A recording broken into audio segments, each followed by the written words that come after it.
Hello friends, आप सभी का मेरे यूट्यूब चैनल पर स्वागत है। आज मैं आपको करवा चौथ व्रत कथा सुनाऊंगी। बहुत समय पहले की बात है। एक साहूकार के 7 बेटे और उनकी एक बहन करवा थी। सभी सातों भाई अपनी बहन से बहुत प्यार करते थे, यहाँ तक कि वे पहले उसे खाना खिलाते और बाद में स्वयं खाते थे। एक बार उनकी बहन ससुराल से मायके आई हुई थी।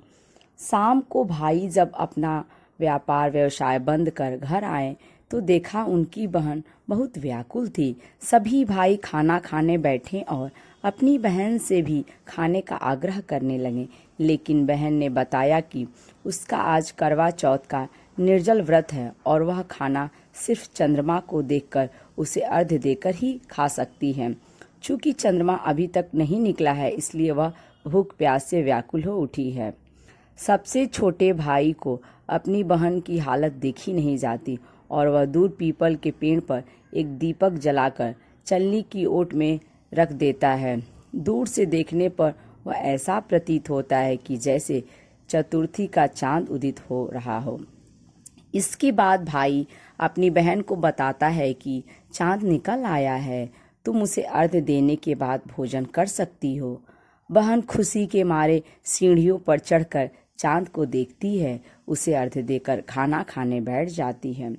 वह पहला टुकड़ा मुंह में डालती है तो उसे छींक आ जाती है, दूसरा टुकड़ा डालती है तो उसमें बाल निकल आता है, और जैसे ही तीसरा टुकड़ा मुंह में डालने की कोशिश करती है तो उसके पति की मृत्यु का समाचार उसे मिलता है। वह बौखला जाती है। उसकी भाभी उसे सच्चाई से अवगत कराती हैं कि उसके साथ ऐसा क्यों हुआ। करवा चौथ का व्रत गलत तरीके से टूटने के कारण देवता उससे नाराज हो गए हैं और उन्होंने ऐसा किया है। सच्चाई जानने के बाद करवा निश्चय करती है कि वह अपने पति का अंतिम संस्कार नहीं होने देगी और अपने सतीत्व से उन्हें पूर्व जीवन दिलाकर रहेगी। वह पूरे 1 साल तक अपने पति के शव के साथ बैठी रहती है, उसकी देखभाल करती है, उसके ऊपर उगने वाली सुई नुमा घास को वह एकत्रित करती जाती है। 1 साल बाद फिर करवा चौथ का दिन आता है। उसकी सभी भाभियां करवा चौथ का व्रत रखती हैं।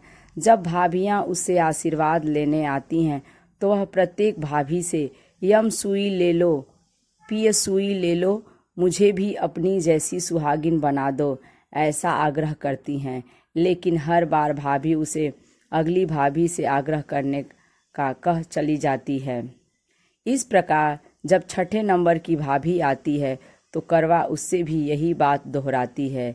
यह भाभी उसे बताती है कि चूंकि सबसे छोटे भाई की वजह से उसका व्रत टूटा था, अतः उसकी पत्नी में ही शक्ति है कि वह तुम्हारे पति को दोबारा जीवित कर सकती है। इसलिए जब वह आए तो तुम उसे पकड़ लेना और जब तक वह तुम्हारे पति को जिंदा न कर दे उसे नहीं छोड़ना। ऐसा कहकर वह चली जाती है। सबसे अंत में छोटी भाभी आती है। करवा उनसे भी सुहागिन बनने का आग्रह करती है, लेकिन वह टाल मटोली करने लगती है। इसे देख करवा उन्हें जोर से पकड़ लेती है और अपने सुहाग को जिंदा करने के लिए कहती है। भाभी उससे छुड़ाने के लिए नोचती है, खसोटती है, लेकिन करवा नहीं छोड़ती है। अंत में उसकी तपस्या को देख भाभी पसीज जाती है और अपनी छोटी उंगली को चीरकर उसमें से अमृत उसके पति के मुंह में डाल देती है।